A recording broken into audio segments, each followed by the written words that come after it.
According to statistics, they say the number one reason why people divorce and separate, money is a very big factor. Apart from cheating, indifference, incompatibilities, all those other things, money is a key factor. In fact, I tell people, never date if you do not have money. It's one thing to look sharp and look like money, and it's another thing to have money. Have you ever seen those men who dress up nicely? They look like money, but they don't have it. They have nothing. Looks can be deceiving. And then you meet that person who's driving a kagari sijui kanakaa aje, ka probox. Unajuanga leo wase lakini wao ndo wako na mado. Those are the ones. Nguo akivalia suti imegeuka, hata si suti, shati huku button amefunga sijui. Transparency with resources is important. Even before you get into this relationship, it's good to know how much does your partner make. And it's good for you to also be honest. Tell them, this is my vision. This is where I see myself. Right now, I'm not doing well. And men should be open to speak the truth. If a woman really cares about you, they will receive you the way you are. Sustenance needs money. Yes. Basic needs money. You cannot eat love. You cannot eat love. In a relationship. Yes, love is what money. Binds you together, brings you together. Yes. But you need resources to be able to progress. I don't want people to think we are saying that you have to be rich so that you can marry, have a family, but I think you have to have a plan and you have to have something.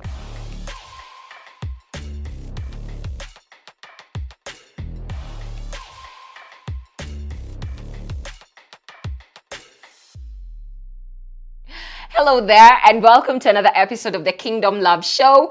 And on today's episode, we are going to be talking about money and finances, aka not money and finances. We're going to be talking about love and finances. And I don't know about you, but I'm very sure you've probably had this saying, money is the root of all evil. And this is the thing. That is not biblical. It is not in the Bible. And 1 Timothy chapter 6 verse 10 says this, for the love of money is a root of all kinds of evil. So it is not money is the root of all evil. And it says some people eager for money have wandered from the faith and pierced themselves with many griefs. So I just wanted to say that, so that as we're talking about finances, you don't say money is the root of all evil. That is very unbiblical. And money is not the problem. It's the people who are using the money, how they're using it. So considering love and finances. My name is Kush Tracey and I'm not alone. Kama kawaida, we have the one and only Pastor Samuel. Yes. Na leo tunaongea mado na mapenzi pesa na mapenzi. Do you know money is a very big factor when it comes to finances? It is. Relationships are ending. Marriages are ending. In fact, I tell people never date if you do not have money. Oh, yes. If you have nothing, don't even think about dating. Yes. And you can tell relationships how they end because of no money. Do you know, according to statistics, they say the number one reason why people divorce and separate, they say money is a very big factor. Apart from cheating, indifference, incompatibilities, and all those other things, money is a key factor. Money plays a very huge role. It does. Sustenance needs money. Yes. Basic needs money. Housing. Food. Yes. Education. Yes. Clothing. Yes. Literally. Yes. You cannot eat love. You cannot eat love. In a relationship. Yes. Love is what money binds you together, brings you together. Yes. But you need resources to be able to progress. I agree, 100%. And I think we have to have this conversation. And I don't want people to think we are saying that you have to be rich so that you can, marry, have a family. But I think you have to have a plan and you have to have something, And I think this has happened a lot of times. When you hear people saying, I'm getting married, I'm creating a chama for people to give me money so that I'm able to go to the lady and I'm able to marry her. And people are getting into debt so that they can impress the in-laws when they don't have those resources. And sometimes this is even leading to divorce later on, because now you start a marriage. Now after the wedding day, now you start the marriage. Then you realize you're in so much debt because of one day, and all the resources you're getting, you have to take them back into paying debts because of a day that passed. Yes. So I think also there has to be wisdom in how people are doing this thing. Definitely. How you're looking at your wedding. You can have a dream of a very big wedding, but if the man is not able to do that for you, or you and him put together, your resources cannot do that, or what people have given you, I think there has to be wisdom in this is what we can afford. Yes. So that we don't start in debt. The problem is this. Most people that are doing weddings, they're not doing weddings with their own money. That's the thing. They are doing weddings with other people's money. And then they will put the budget so high. They will try and complicate a wedding. And by the end of this wedding, even people are left with big debts. Oh, yes. And that's why today, as we talk about money, it's good to know that money is good. You know, and we are not saying that if you do not have money, you are not supposed to be in a relationship. Yes. We are saying that you need to be responsible. Yes. You know, it's not about how much money you have. Yes. It's about how you need something to sustain you. Yes. If you cannot sustain yourself first, how are you thinking you'll sustain another one? Yeah. And anytime you talk about money, it stresses the men. Because the men feel like their identity and their value is in how much they have. You can tell a man that has money, because we have a certain joy that we carry when we have some money in the pocket. Hey, let me tell you. When we are broke. Before you go too far. Have you ever seen those men who dress up nicely? They look like money, but they don't have it. They have nothing. Looks can be deceiving. Yes. And then you meet that person who's driving a kagari sijui kanakaa aje, ka probox. Unajuanga leo ase lakini wao ndo wako na mado. Those are the ones. Nguo akivalia suti imegeuke, hata si suti, shati huku button amefunga sijui ya kala hata ziendani. You know, but these people have money. So I'll say this, that it's one thing to look sharp and look like money, and it's another thing to have money. You can tell people that have money, by the way. You know, money does not shout. Yeah, that's what they say. Money does not shout. They play smooth music in the banks. They keep saying, by the way, one of my friends makes fun of guys that have 6 packs. Say that most of those guys are broke. And the ones that have 1 pack, those are the ones that have the money something. Guy. You can tell. But that's, you know. I think it's a two-way. It's two-way. There are people who have that big belly, yes. but they're broke. You know? You gotta, ni wait to, manzeni gin. It's just a gin. You know, they are sick. So a big belly does not determine the heaviness of the pocket. Yes. And skinniness does not determine whether you have less or poor. I think people kind of like have this. It's a misconception. You know. I think God wants us to flourish. God He wants does. us to live a life that seems secure and stable. Oh, yes. Because at the end of the day, you don't want to start having children and these children are suffering. They don't have nothing to eat. The thing about resources is that when you have no money, poor people have to do 3 things. There are 3 things poor people do. Number 1, they steal. Any person that has no money, you'll find a way to steal. Like, for instance, I send you somewhere, please go buy me this. They'll always try and exaggerate some amounts so that they can get something extra. So they are stealing, even the invoices. That's where you'll find most of these corporates, people who are struggling with issues. Even when they're doing their invoices, they pad them. They, so that they can make something extra. Yes. Anytime you don't have money, you will lie. You will lie. Like, even if you're born again, you'll find yourself lying. How many times have you heard of people who have not paid rent and the landlord comes knocking, and then you start sending your wife, go tell him that I'm not I'm there. not around. And your wife goes and says, like a born again guy, you know, he has told me to tell you that he's not here. and she then, spoke the truth. Yeah, she spoke the truth. And then anyone who is poor will also borrow. You know, and the Bible says that we are not supposed to be borrowers, we're supposed to be lenders. And then it says that a borrower will always be a slave of the lender. And that's why you have, like, many people, you know, if you look at their lives, they're just full of debts. In fact, a lot of people are living anxiety because of the number of people that want their money back. I remember there was a period I was really struggling. Do you know I had more numbers of auctioneers than friends? Like, almost every auctioneer in my city knew me. Wow. Because I was struggling with finances here and there. And so when it comes to money is a very big factor in a relationship. Very big factor. And so as we talk about this, there are things that I believe are very important if you really want to excel and balance your relationship and money. Number 1, I think transparency with resources is important. Very. Even before you get into this relationship, it's good to know how much does your partner make. And it's good for you to also be honest. Tell them, this is my vision. this is where I see myself. Right now, I'm not doing well. And men should be open to speak the truth. Yeah. If a woman really cares about you, they will receive you the way you are. It's not that all women are just looking at people who have a lot of resources. Yeah. They also want to grow with you. They want to feel like I'm adding value. I'm coming in like a helper.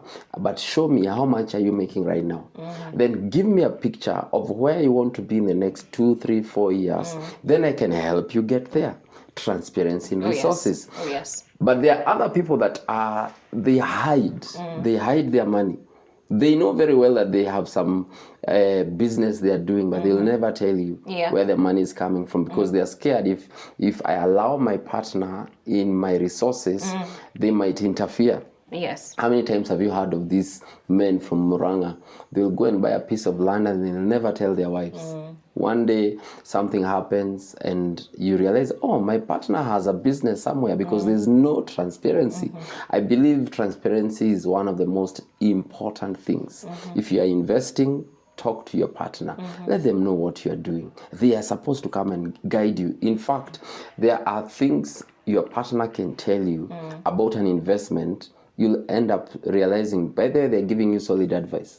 They may not have an idea of how you're doing your business, but there's a way a wife can tell you, by the way, that business you're doing, I don't think is going to work. And you come to realize later you lost money. So transparency in resources, very important. And I think also to understand that if you don't trust the person you're with enough to tell them about where you're investing, what you're investing in, and what your resources look like and what you envision for them to become, you shouldn't be with that person. 100%. Because that means you can't trust them with resources or with what you have. If you can't trust them with things, how can you trust them with your heart? Yes. You know? So I think, again, there's a shallow perception that people have when it comes to this thing called love. Love. So sometimes people end up together, not because they truly love each other. It might be out of convenience, or I can dominate in this, whatever, in this relationship. And I can be whatever I want to be or do whatever I want to do. So I'll pick you because I'm able to dominate and be above you. So I don't feel like I need to tell you things about what I do, my resources. And I'm like, one day you're going to die and other people will take it 100%. if your family does not know about it. So there is also lack of wisdom when it comes to resources and how people are using and what they have to say. So one, if you can't trust the person that you're with by telling them how, it doesn't even have to be like maybe the exact figure, but a rough they should estimate. Know who they are dating. Exactly. Know how like you much tell them, my money is, it ranges here. Don't over-exaggerate it, but just be realistic. And I say this, if you're with someone who only wants your money, when you tell them a figure that doesn't align to what they want, you'll be able to tell with how they behave, how they talk to you, it might change, etc. But if you have a solid woman, regardless of how much, you might be making even your 10K in a month, like a 20K or your 5K. But if this woman believes in you, that will not be a problem. Because one thing I've come to learn is this. You can have money today, you can lack tomorrow. And today you can be very poor, or you can be like you're straining and struggling a lot. And in the next few months, in a year, in a few years, you might be at the top. So money is also relative. You get it, sometimes you lose it. Sometimes business works out, sometimes it doesn't work out. So you can't really judge a person based on where they're at today. Plus, things can change at any given time. Things can change. Plus, you know, the art of making money, it's principles. You can easily become a billionaire depending on what you want. Because I've learned a couple of things. Because I've dealt with money here and there. I've invested businesses. I've done a couple of things that have brought resources into my life. And I came to learn, of course, there are 3 things that money honors. Number 1, a mindset, a money mindset. Because if you really want to make money, you need to think like someone that wants to make money. Number 2, it's something called contracts. Because people will always sign contracts if they believe that you have value that you're bringing on the table. And everyone that signs a contract, they'll honor the money. And so that's an area, whether you're doing sales, whether it's an employment, whether it's, I don't know, whatever you're bringing to the world, because you have to add value to the world. So when it comes to this thing about money, it's something that I would say money is not really a big issue. The thing is, how do you relate with this money when you come to your partner. And of course, there are other things I can talk about. I've done some sermons on making money. This one I was talking about winning strategies. This is where God decides to give you a very divine idea that no one has the same idea. And then when you do it, it just brings a lot of resources. And some of these ideas might not be the normal ideas. It can be just starting like a ministry, or maybe God deposits a burden in your heart and says you'll be helping kids that are struggling with the early marriages. Then it pulls the resources, because the Bible says that it is God that gives you power to build wealth. And so all these are areas that are very important, but this idea of transparency, and you'll be shocked how if someone genuinely loves you, they will help you make that money. But you need to come clean, because there are men that all they bring on the table is money. And whatever you start a relationship with is what you will have to use to sustain that relationship. If, for instance, you brought in the relationship looks, beauty, and all that, you'll need to sustain that. Otherwise, this guy will walk away because he came because of the beauty. If you came in because you're dishing out money to this girl, you're trying to take them on holidays, my friend, if that's why she joined you, you will have to sustain that for the rest of your life.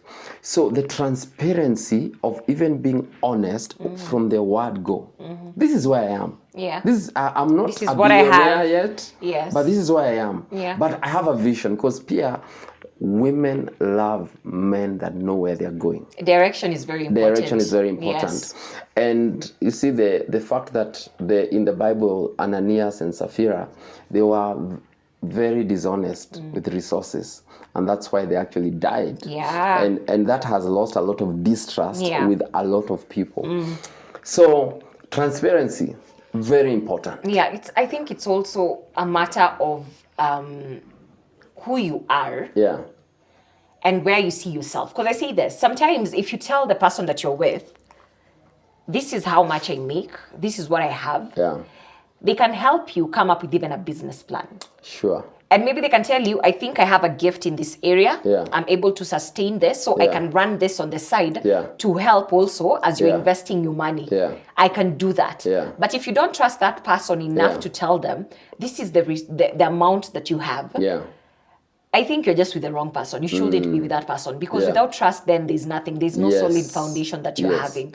And also for the sake of your children, you know, because it's important, if something happens to you, let your wife or your husband know everything that you have, especially if you guys have been solid and in good terms. If Nimkora and you know they're going to squander your money with a kashugwa somewhere, a Ben-10, please hide things and put them under people you trust.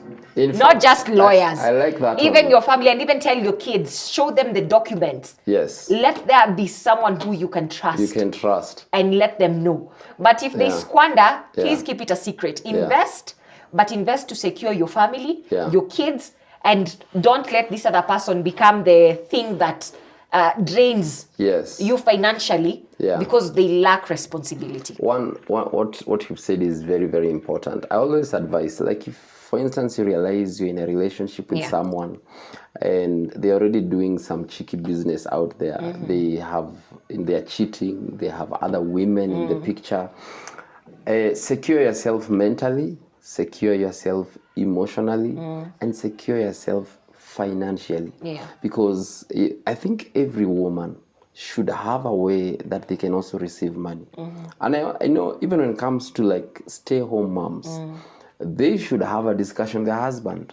I need an allocation because I'm actually helping in the house. I need some money that is coming in so that I can also feel secure as myself. Because sometimes there are men that just assume, because she's staying at home, she's not working. Do you know what it means to take care of a child? That is a lot of work. You know what it means to manage a whole house? It's work, and they actually need to get paid. Why do you pay house help?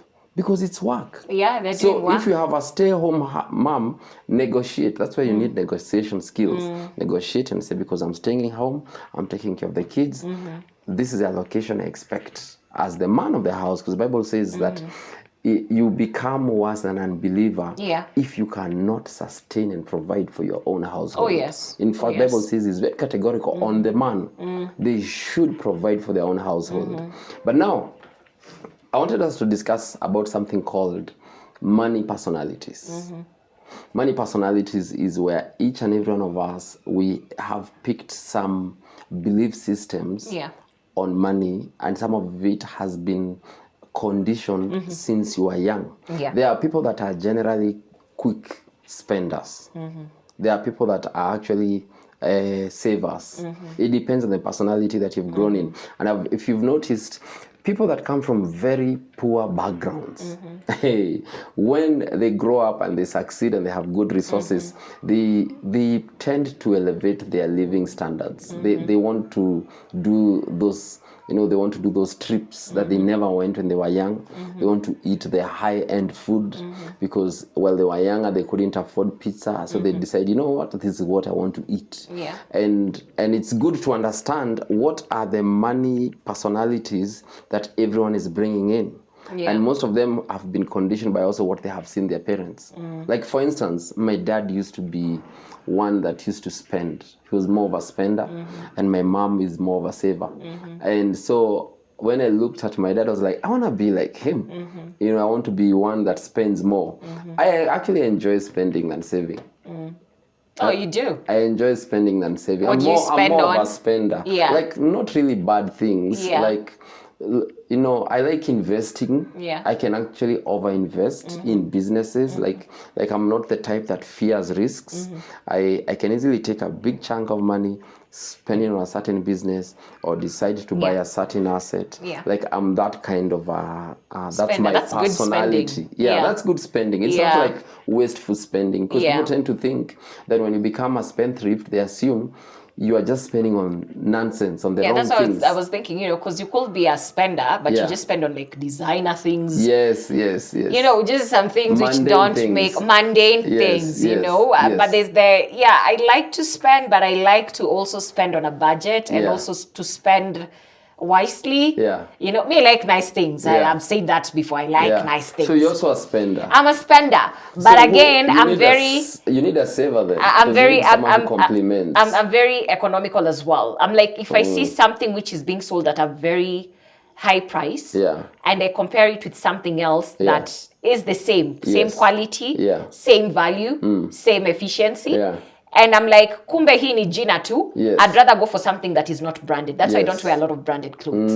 Because for me, I think, I'm like, no, I can actually get something that is not branded. A handbag that is not branded. So I'm not obsessed over, I need to have a Louis Vuitton, I need to have a Chanel, I need to have a what. I'll go for something good quality. It looks good. The quality is great. It's effective. It's efficient.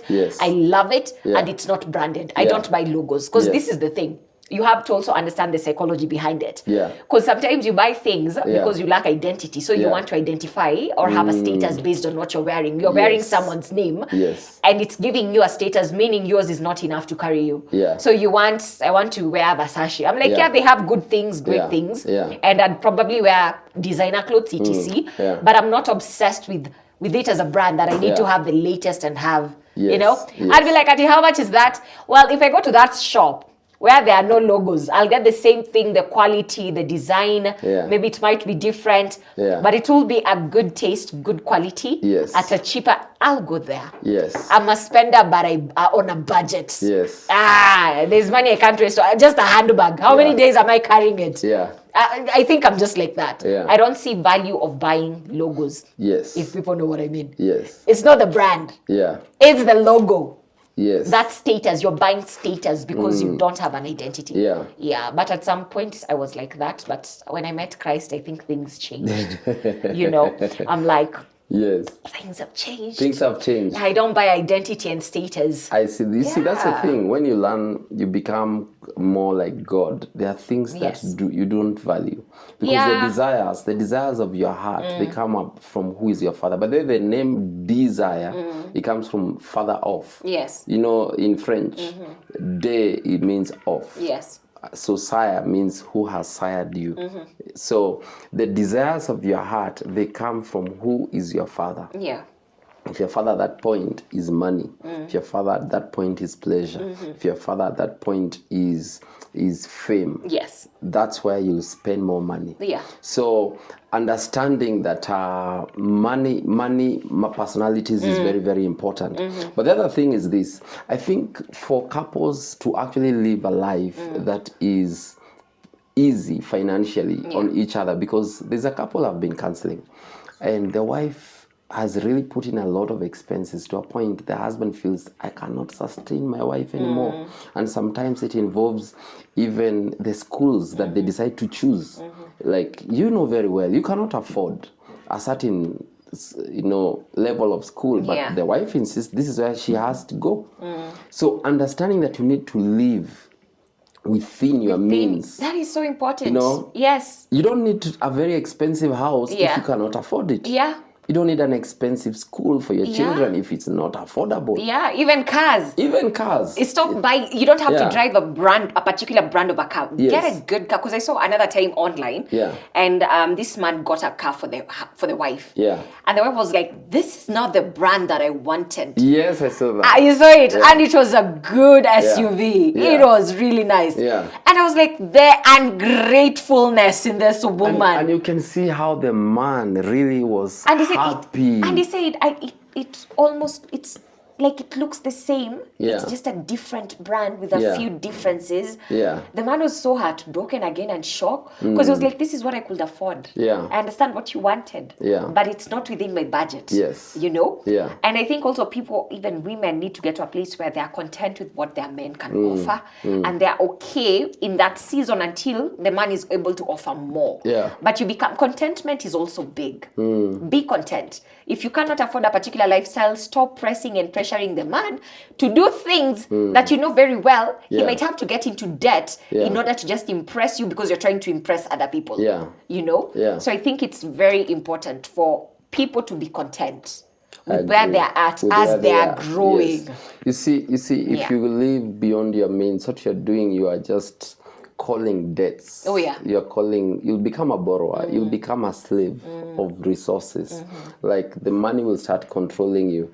And I think living within your means is a very important thing. That's one of the ways you can know whether this is someone that you should marry. Depending on how and the lifestyle they decide to pick for themselves.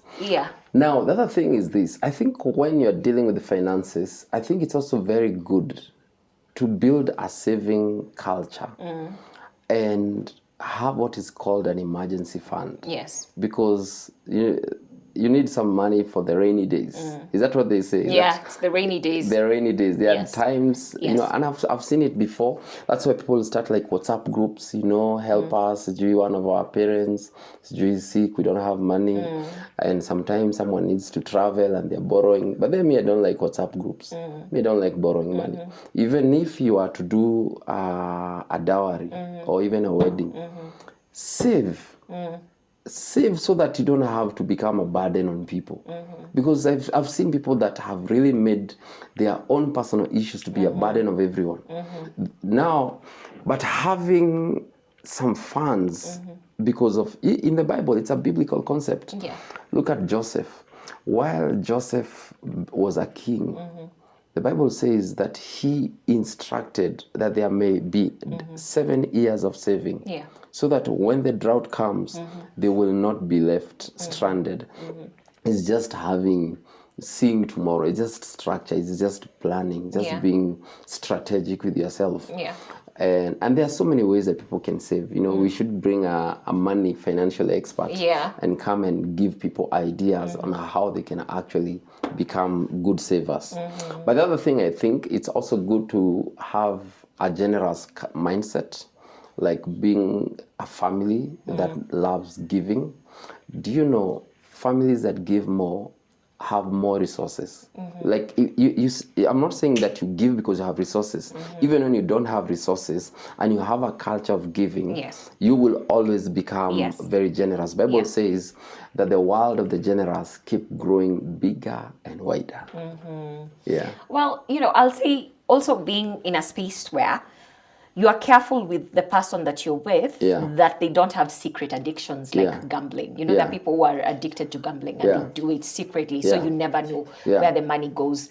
And I don't know about other people, but for me, I think if you are one, you need to have like a joint account the main one, but then have maybe separate accounts for maybe some of the nitty-gritties that you like to just go about doing, where you have there's an allowance for each of you, so that I don't have to ask you for everything. Exactly. So we have the main account where the joint account, yes. Come to. Then from there we can delegate. You have, this is your allowance. So if you want something, you can just get it. If you want to grab something quick, you can be easy, it's easy for you to get it without having to call me to get, sometimes that's you don't want to feel enslaved because of resources. Exactly. That is outside your marriage. Oh yes. The thing is, yes, you're still independent. You're an individual. You're still an individual. Yes. And so what that means is you still need to live a life, because there are things you want to do as Tracey. Yeah. There are things you want to initiate as Tracey. And this has nothing to do with your marriage partner. Sometimes you want to help your family as Tracey. And you don't have to consult everything, because you don't want to become a slave. And so the big decisions you make together, you say, we have this joint account. All the resources that come into this house, we put it here. Then let's sit down and split like you're saying. But I think there has to be transparency. Yeah. If all the money is coming in together, there has to be transparency in what is going out to the family, extended family. Because sometimes one person can be more generous towards their own family as compared to the other family. There has to be also boundaries in terms of how much do we give to our family members, And even this thing for marriage, we know people have a lot of pressure. They want to impress, etc. But I say this: if your man cannot afford to give you a great wedding, instead of getting him into debt or frustrating other people who have their own issues, go to the AG, do something simple. Save up money, celebrate maybe an anniversary by doing a thing that is like a wedding, and do whatever it is that you want to do. Personally, this is on a personal level. If my future husband opens a WhatsApp group, tunachangiwa ya harusi. Hiyo harusi inaishia hapo. Tukae to reflect, tutapanga siku ingine. That is not going to happen. And let me know what you have. Let us work with that. Why even I don't want you to start getting stressed because of a day's event. You know what I always tell people? That's me. That's me. That's good. That's personal. It shouldn't be difficult. In fact, what needs to be done, the marriage just needs to be blessed. Go to a church. Even after the Sunday service, tell the pastor, pray for us. As a couple, we'll bring our parents. They just come there as witnesses. And if you want, you can buy people sodas and mikates that are in church. At least have a if you go to a small church, if it is small, according to where you are at, But I'm saying this: I don't have a problem with people giving you love gifts and just coming together and saying, "Let us bless them with something." But this one for I have a particular idea of my wedding. And I want you people to give money towards me accomplishing that idea of my wedding. That is what, for me, my husband, I'll be like, my dear, I'm sorry, I love you, but we're not going to do this. Tuende kwa AG, we don't need to have a wedding. If I love you enough, I'll tell you to si lazima tuende kwa whatever. Because I wouldn't want him to be in that situation. But if our friends decide, or communities or the people that we're with, they decide, we want to bless them. I want them to bless me from a place of this is what I can give, and I want them to give it cheerfully. Because sometimes kuna easy ideas are people feel harassed because of the WhatsApp. You're told pledge money, do what, give, then you're being called. It's like you owe someone money. It's your wife or your husband. It has nothing to do with, But anyway, we get to a place where we just have to understand that love is a beautiful thing. Finances are power when they're being controlled or used wisely. Money is not the problem.